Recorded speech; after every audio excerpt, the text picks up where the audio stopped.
Hi, welcome to today's video. Today we're going to be talking about traveling.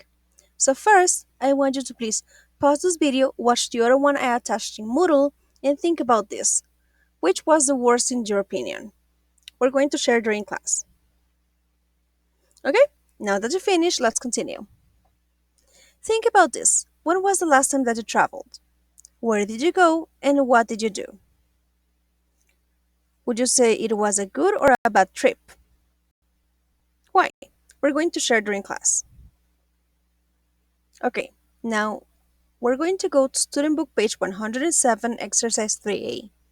Here, we're going to listen to Natalie. Okay, she's talking about things you can do in Bolivia. Let's number the photos from 1 to 5. Let's listen. Page 107. 3. Listening and speaking. More adventures in Bolivia. A. Listen. Natalie talks about things you can do in Bolivia. Number the photos 1 through 5. So, yeah, I'm thinking about going to Bolivia next year. I've heard so many amazing things about the place, and I've always wanted to go. Ava said she wanted to come with me. She's been before, but she said she'd like to go again. I didn't know Ava had been there before. I know she said she'd been to South America. She's always been fascinated by the place. So, Bolivia, huh? Yeah, I mean, there's just so much to do. Ava said we should fly into La Paz first. She said it was an interesting city. She said it was fun just to walk around the markets.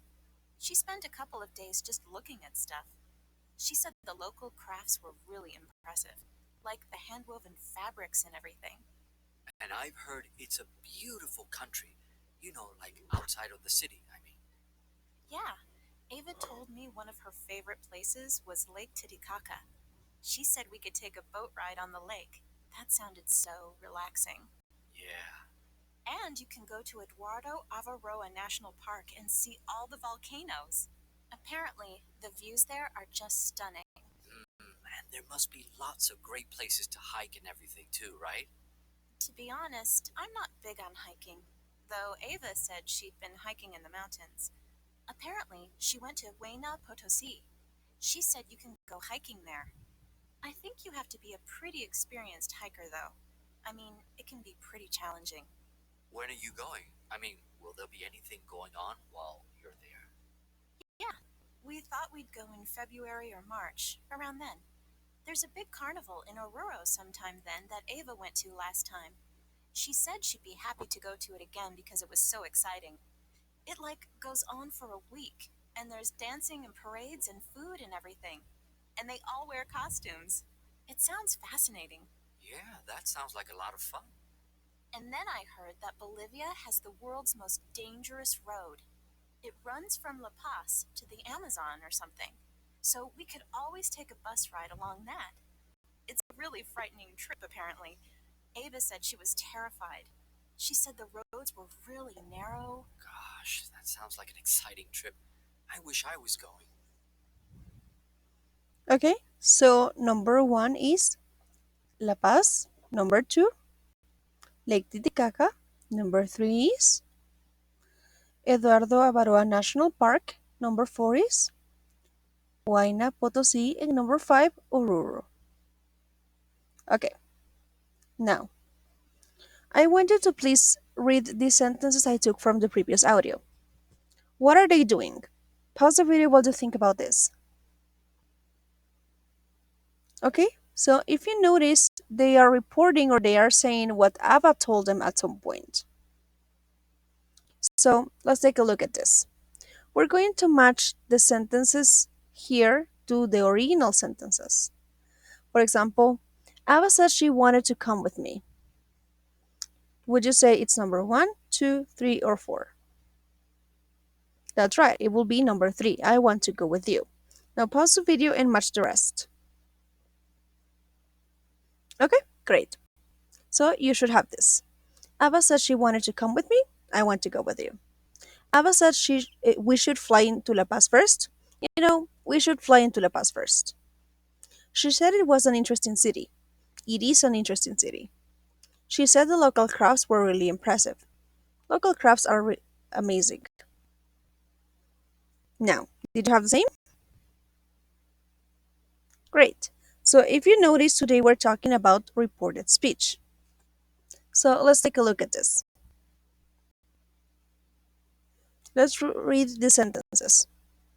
Would you say these are the original sentences? And what verbs are used to report what was said?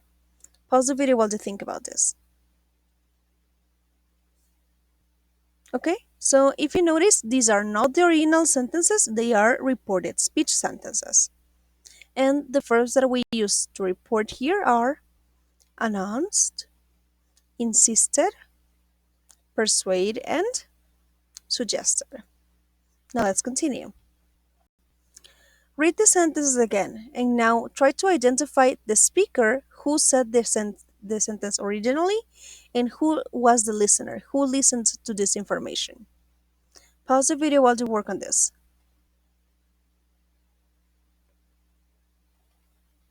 Okay, so let's see. In sentence number one, my daughter announced that she would be moving to Barbados. Here, the speaker was my daughter. She's the one who said this. She insisted that Scotland was too cold and rainy. If you notice here, we only have a speaker, she. Growing up on the beach was more fun, she tried to persuade me.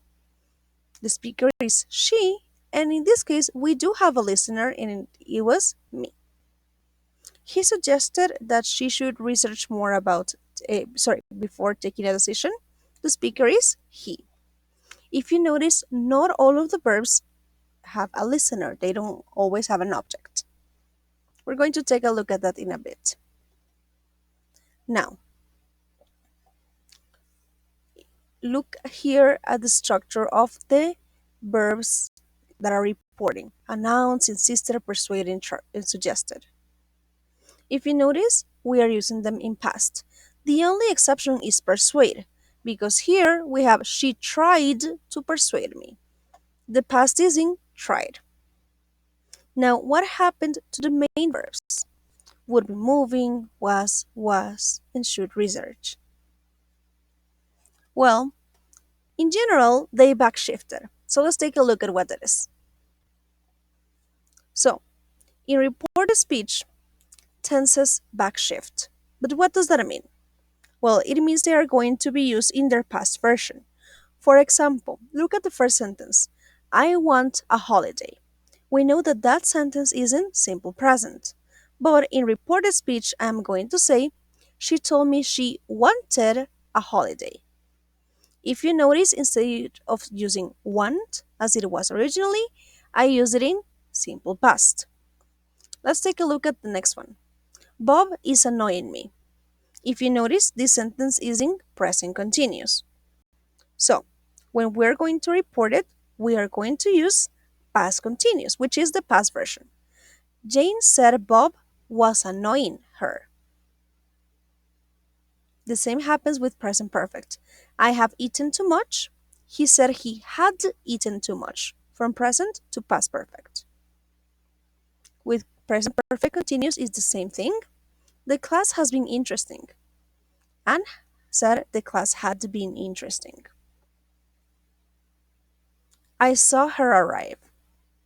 Here, generally, we're going to use the past perfect when we're talking about simple past in the original sentence. He told me he had seen her arrive. The team were playing well. If you notice, this is past continuous, and the past of the past is past perfect continuous in this case. John said the team had been playing well. When you have sentences that are originally in past perfect or past perfect continuous, they do not change. I had arrived before 9 a.m. She said she had arrived before 9 a.m. We had already been dating for 3 years. Mick told me they had already been dating for 3 years. If you notice, the sentences didn't change here. Now, what happens when you have a model? Well, some models change, but not all of them. For example, will becomes would, can becomes could, must becomes had to, may becomes might. Now, Other modals like ought to, should, would, could, or might, they don't change. You can pause the video while you read the sentences. Okay? So, what is important in reported speech is that we know the difference between say and tell verbs. So, a tell verb is a verb that is going to take an object after it. For example, you tell someone something. But say, you don't need an object. Okay? So, verbs that go with someone, they take an object, advise, ask, assure, convince, encourage, inform, persuade, and reassure. All of these verbs are used with an object. She advised me, he asked the teacher, etc. Now, say verbs, like I told you, they don't have an object. They are admit, announce, claim, confess, confirm, explain, insist, mention, suggest. Now, if you notice, confess, confirm, explain, and suggest, they have a star because they could be used with an object if you add the preposition to. Now, ask is generally used with an object. It could be used as a say verb. She asked about the reservations. In this case, we're not mentioning who we asked it, but that's not as common.